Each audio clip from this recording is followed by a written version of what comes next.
여러분 안녕하십니까? KNN 뉴스아이 시작합니다. 최근 60세 이상 고령층과 30대 예비군과 민방위 대원 등의 접종이 크게 늘고 있습니다.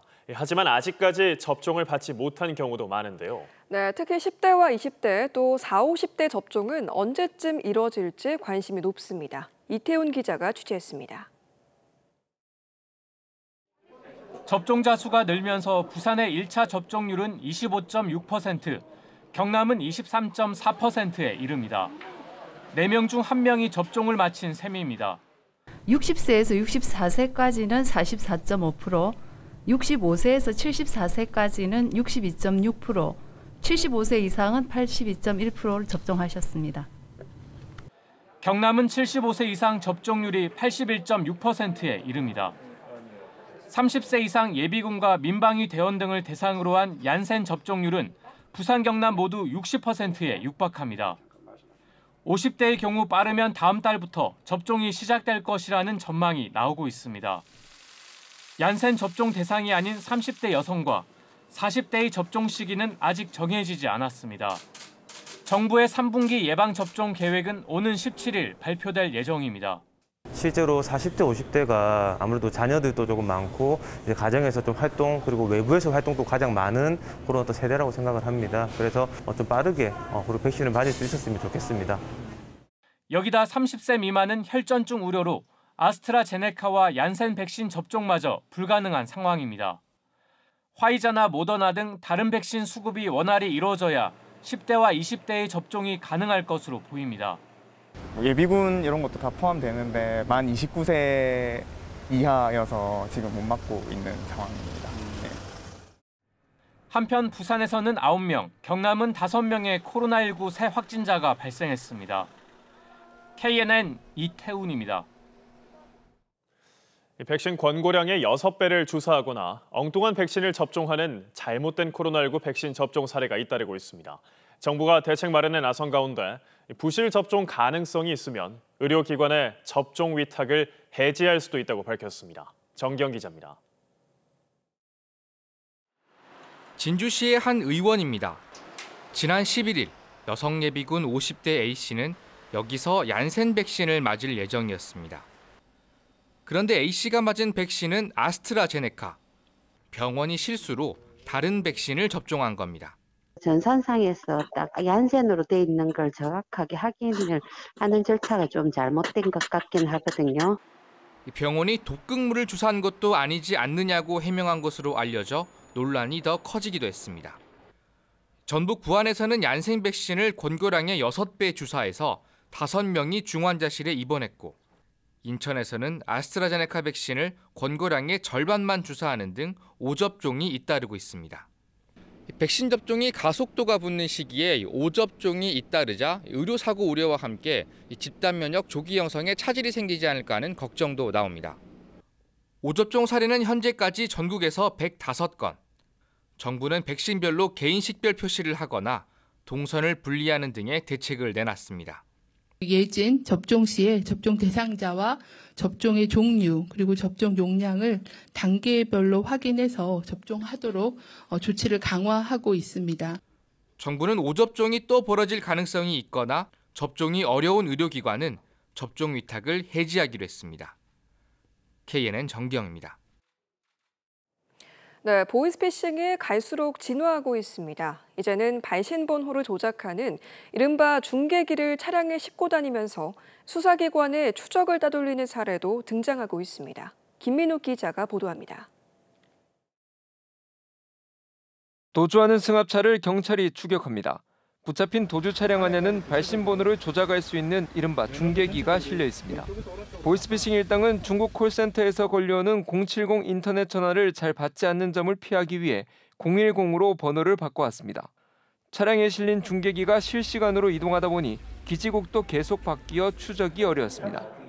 모텔, 고시원, 원룸 등의 짧은 기간을 임차해서 중계기를 설치 관리해왔는데 이번 경우 같은 경우에는 경찰 단속을 피해서 차량에 중계기를 설치하고 보이스피싱 중계기 관리책 A씨 등 24명은 이런 식으로 수사기관을 사칭해 2년 5개월 동안 70억 원가량을 챙겼습니다. 피해자만 300명이 넘습니다. 한 50대 여성은 검사를 사칭한 보이스피싱에 속아 주택담보대출 등으로 받은 7억 원까지 잃었습니다. 대부분 자신의 계좌에서 돈이 빠져나갔다는 문자 메시지에 속아 피해를 입었습니다. 48만 4천 원이 결제 완료되었다는 문자가 왔어요. 문의 전화를 하니까 경찰청 사이버 수사대로 연결해 준다고 하더라고요. 경찰은 중개기 관리책 A씨와 콜센터 조직 상담원 등 24명을 사기 등의 혐의로 구속하는 한편 수배 중인 9명을 쫓고 있습니다. KNN 김민욱입니다. 네, 코로나19로 배달이 늘어나면서 도심에서는 밤 늦게까지 오토바이 소음에 시달리게 되는데요. 경찰과 현장 단속을 나가보니 오토바이 소음이 줄지 않는 이유가 있었습니다. 강소라 기자가 보도합니다. 늦은 밤 오토바이들이 굉음을 내며 주택가 도로를 질주합니다. 창문을 열어두는 일이 많은 여름철은 오토바이 소음으로 인한 고통이 배가 됩니다. 새벽에는 뭐 폭주적인지 모르겠는데 진짜 한 번에 소리 엄청 크게 막 날 때 있는데 그때는 좀 많이 좀 신경 쓸 정도 시끄럽게 해가지고. 단속 현장에서는 오토바이 소음기를 불법 개조한 사례들이 잇따라 확인됩니다. 소음 측정 결과 소음이 심한 공장 내부 수준인 90데시벨을 웃돕니다. 하지만 단속은 쉽지 않습니다. 저희가 이곳에서 2시간가량 차량 20여 대를 확인을 해봤는데요. 실제 소음은 상당했지만 기준에 못 미쳐서 단속되는 건수는 단 한 건도 없었습니다. 단속이 안 된 이유는 단속 기준인 105데시벨을 넘지 않았기 때문입니다. 105데시벨은 열차가 지나갈 때 가까이에서 느끼는 소음 크기와 비슷합니다. 불법 개조로 굉음을 내면서도 단속 기준에는 걸리지 않자 오히려 역정을 내는 운전자도 있습니다. 105데시벨 같은 건 엄청 큰 소리입니다. 그래서 법적으로 그 기준을 조금만 낮춰주시면 좀 더 좋을 것 같고. 미국과 일본의 경우 배기 소음 규제 상한선이 100데시벨을 넘지 않습니다. 오토바이가 급증한 만큼 1990년대에 마련된 기준을 개정해야 한다는 지적이 나옵니다. 환경부가 정한 주택가 소음 기준 65데시벨과도 차이가 큽니다. 3개월간 시민들이 고통받고 있는 소음 문제 때문에 1차 소음 단속을 시행할 예정입니다. 그리고 105데시벨이라는 허용치를 넘어서게 되면 200만 원 이하의 과태료에 처해질 수가 있습니다. 경찰의 단속이 여전히 어려운 가운데 올여름에도 오토바이 소음으로 인한 고통은 피할 수 없을 전망입니다. KNN 강소라입니다. 도로 개통은 반갑지만 통행료가 비싸다면 이용을 망설이게 되죠. 곧 개통 예정인 한 민자도로에선 당초 계획보다 많은 통행료가 책정되면서 주민들이 크게 반발하고 있습니다. 윤혜림 기자가 취재했습니다. 개통을 앞두고 공사가 한창인 창원 지계 남산 민자도로입니다.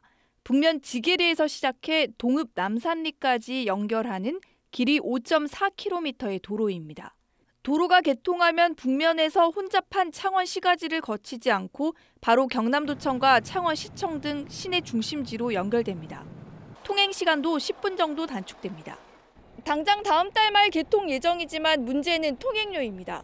사업 시행자가 당초 협약 내용보다 더 비싼 통행료를 요구하고 있는 상황입니다.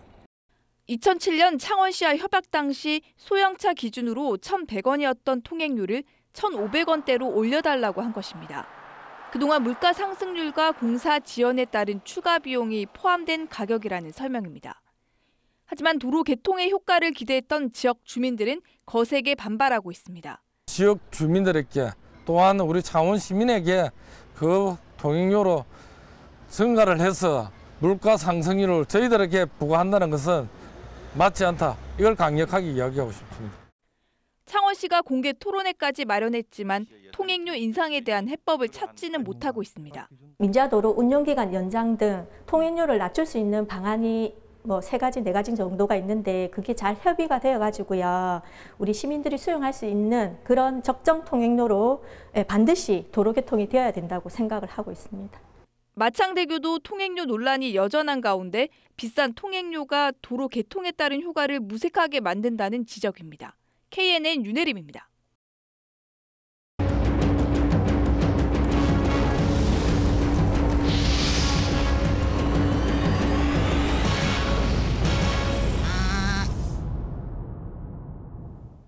네, 박멸해야 할 뉴트리아가 오히려 늘고 있는 현실, 기획보도로 전해드리고 있습니다. 그런데 코로나가 덮친 이 시기 사람들의 눈을 피해 뉴트리아가 급증한 것은 비단 우리나라뿐만이 아니었습니다.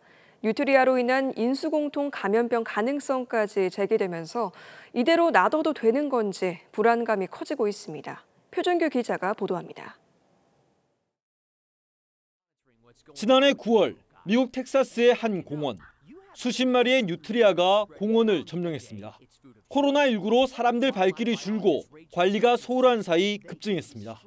늘어난 뉴트리아는 지역 생태계까지 위협합니다. You end up with erosion and destabilized banks and decreased water quality as well as less habitat for native plants and animals and fish. 우리나라도 코로나로 외부 활동이 위축된 지난해 뉴트리아는 급증했습니다. 따뜻했던 겨울 탓만이라기엔 너무 코로나 시기와 겹칩니다. 작년부터 그래요. 작년부터 올해까지 개체수 확 커진 거예요. 그 한 마리가 알을 가지고 안 들어가니까 막 이렇게 이제 새끼를 치고. 부산 경남뿐만이 아닙니다. 대구 경북도 2017년 260여 마리에서 지난해 640여 마리로 폭증했습니다. 늘어난 포획 기간 탓도 있지만 코로나 시기 뉴트리아는 분명 늘었습니다. 뉴트리아 우리 목격이라든지 아니면 포획수가 조금씩 늘고 있거든요. 지금 대구 저희도 마찬가지예요. 저희도 계속 늘고 있고 신고도 많이 들어오고 있습니다. 더 큰 걱정은 이런 뉴트리아의 증가가 사람들의 안전까지 위협할 수 있다는 것입니다. 가장 큰 우려가 바로 코로나19 같은 인수공통 감염병인데 이미 2년 전 국내에서도 이런 위험성이 제기돼 왔습니다. 국내에 서식하는 뉴트리아에서 인간에게 장염부터 폐혈증까지 전염되는 에어로모나스균 3종이 발견됐습니다. 뉴트리아가 늘수록 먹이 사슬을 통해 또 직접 접촉으로 감염 우려는 커집니다.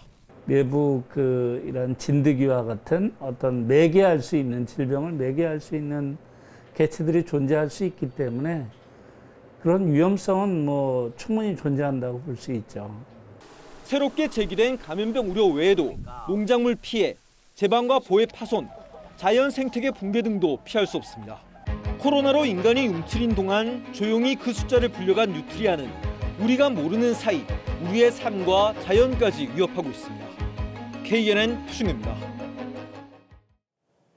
부산 수영구청이 오는 18일부터 9월 말까지 밀락 수변공원에서 음주와 취식을 금지하기로 최종 결정했습니다. 해당 기간 중 음주와 취식 금지는 저녁 6시부터 다음 날 오전 6시까지 적용되며 2차례 적발되면 과태료 10만 원이 부과됩니다. 30대 이준석 당대표가 이끄는 국민의힘의 수석 대변인과 대표 비서실장에 PK지역 황보승희 의원과 서범수 의원이 각각 임명됩니다. 국민의힘은 오늘 최고위원회의를 열고 수석 대변인과 당대표 비서실장에 황보승희, 서범수 의원을 임명하는 안을 의결했습니다. 수천만 원도의 뇌물수수 의혹을 받고 있는 부산경찰청 총경급 간부가 직위 해제됐습니다. 부산경찰청은 수뢰 혐의로 입건된 A 총경을 공식적으로 직위 해제했으며 경찰청 국가수사본부 중대범죄수사과가 계속 수사 중이라고 밝혔습니다. 해당 간부는 혐의를 강하게 부인하는 것으로 전해졌습니다. 오늘 오전 10시 반쯤 김해시의 한 15층짜리 아파트 8층에서 불이 나 12층에 살던 주민 한 명이 연기를 마셔 치료를 받고 있습니다. 경찰은 8층에서 선풍기 과열로 불이 시작된 것으로 보고 정확한 화재 원인을 조사하고 있습니다.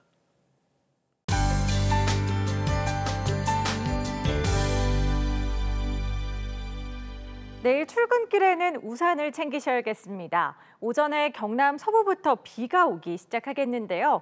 이번 비는 모레 오전까지 이어지겠습니다. 예상 강수량은 경남 서부 지역이 최고 40mm, 그 밖에 부산 경남 지역은 최고 30mm 정도입니다.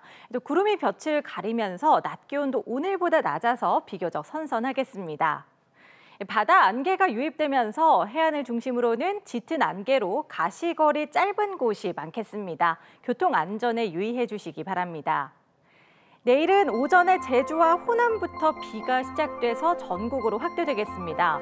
특히 제주에는 시간당 30mm 이상의 매우 강한 비가 내리는 곳도 있겠습니다.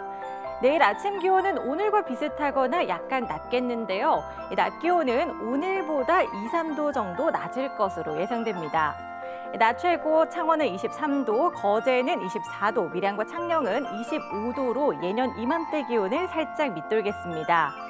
부산도 낮 최고 24도, 양산은 26도 등으로 한낮에는 비교적 선선하겠습니다. 바다의 물결은 먼 바다를 중심으로만 약간 높게 일겠습니다. 이번 주는 비 예보가 잦습니다. 모레 오전에 비가 그친 뒤에 목요일과 금요일에 또 한 차례 비가 내릴 것으로 예상됩니다. 날씨였습니다.